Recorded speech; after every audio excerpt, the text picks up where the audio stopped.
Imagine a pharaoh so radical, so revolutionary, that his own people tried to erase him from history. This isn't a blockbuster movie plot.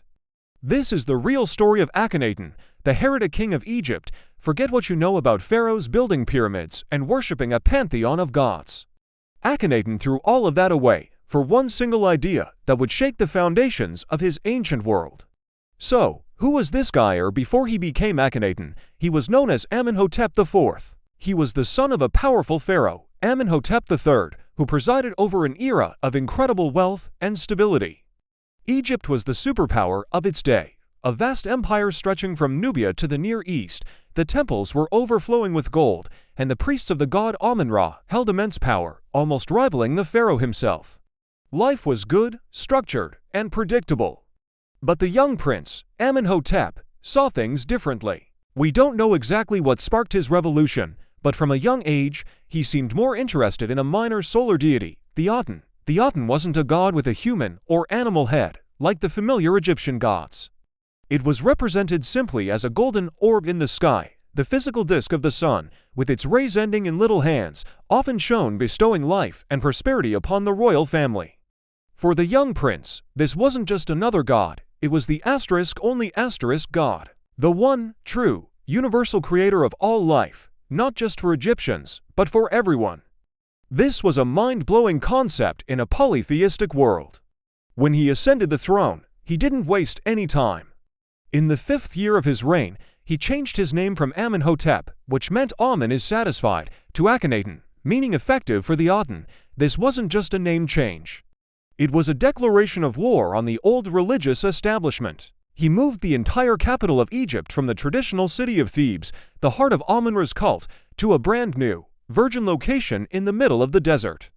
He called it Akhetaten, the horizon of the Aten. Today, we know it as Amarna. This was an unprecedented move. He forced thousands of nobles, officials, artisans, and workers to abandon their homes and build this new city from scratch. Imagine the chaos. Everything was centered around the Aten. Massive, open-air temples were built to let the sunlight flood in, a stark contrast to the dark, mysterious inner sanctuaries of the old gods. He banned the worship of all other deities, closed their temples, and redirected their immense revenues to the cult of the Aten. The powerful priesthood of Amun was effectively dismantled overnight. This wasn't just a religious reform, it was a political and economic earthquake. Akhenaten was consolidating all power, religious and secular, under himself as the sole intermediary between the Aten and humanity. Life in the new city of Amarna must have been strange. The art style underwent a dramatic change too.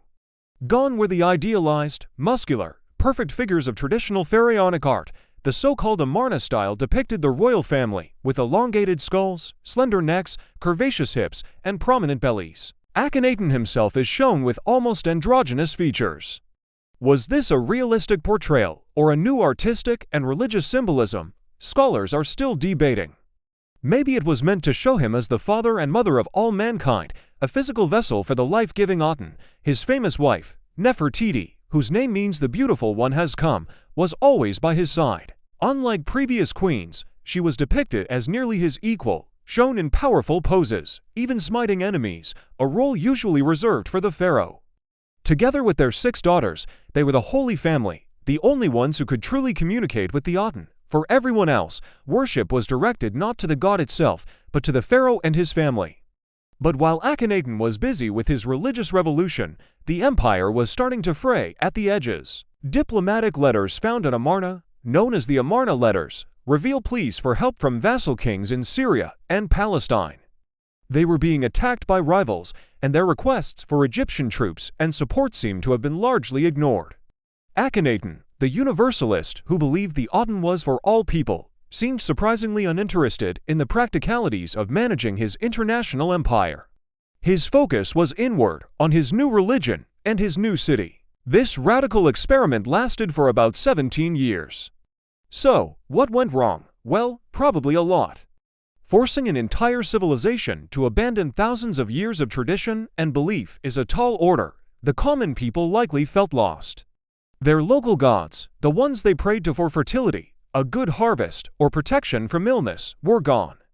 They were now supposed to worship a distant, abstract solar disk through a king they'd likely never meet. The displaced priests and sidelined military leaders were certainly not happy. The economy, which was heavily reliant on the temple system, was thrown into disarray.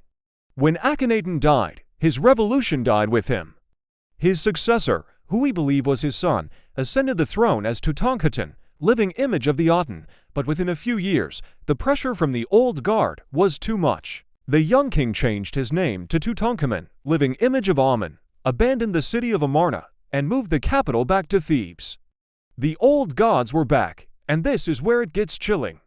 The pharaohs who came after, like Horemheb and Ramesses the Great, launched a campaign to completely erase Akhenaten from history. They dismantled his temples, using the blocks as filler for their own construction projects. They chiseled his name and image from monuments. On official king lists, his name was omitted, jumping directly from his father to his successor, as if he and his entire reign had never existed. He became known simply as that criminal or the enemy of Akhenaten. For nearly 3,000 years, it worked. The heretic pharaoh was all but forgotten. It wasn't until the 19th century, when archaeologists rediscovered the ruins of his lost city, Amarna, that the story began to be pieced back together. The discovery of Tutankhamun's tomb in 1922, filled with treasures from the Amarna period, supercharged interest in this mysterious era. So, what's his legacy? Was Akhenaten a visionary, the world's first monotheist, a brilliant philosopher king ahead of his time? Or was he a delusional fanatic, a tyrant who plunged his country into chaos for the sake of his own ego? The truth is probably somewhere in between. He was a complex, fascinating figure who dared to challenge everything his society held sacred. He tried to single-handedly remake reality, and for a brief, shining moment in the desert, he almost succeeded. His story is a powerful reminder of how one person's vision can change the world, and how the world can push back with a vengeance. The pharaoh they tried to erase is now one of the most famous in all of Egyptian history. Thanks for watching. If you found this story as fascinating as I do, be sure to hit that like button, subscribe, and ring the bell so you don't miss our next dive into the mysteries of the past. See you next time.